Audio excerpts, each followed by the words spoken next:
আশিক তোমাকে ছাড়া আমি বাঁচবো না। আর আশিক আমি তো ডিপ্রেশনের রোগী, তোমাকে ছাড়া তো থাকা আমার জন্য ইম্পসিবল ব্যাপার। দেখো আমরা তিনজন একসাথে খুব ভালো থাকবো, অনেক হ্যাপি থাকবো। তবে আমার একটা শর্ত আছে। শর্তে তুমি কিন্তু অন্য কোনো মেয়ের দিকে তাকাতে পারবে না, শুধু আমাদেরকে নিয়ে থাকতে হবে। কি বলো না বলো, আমার এক চোখ তোমার দিকে আরেক চোখ তোমার দিকে, আমি তো আর কাউকে দেখবোই না। আরে আশিক,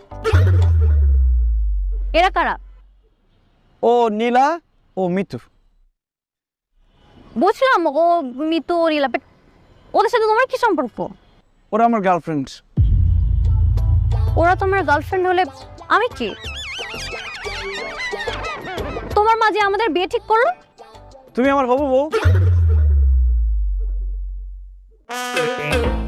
মানে তোমাদের দুজনের সাথে কি একজনকে অ্যাডজাস্ট করে নেওয়া যাবে? ছোট মানুষ তো মন খারাপ করবে।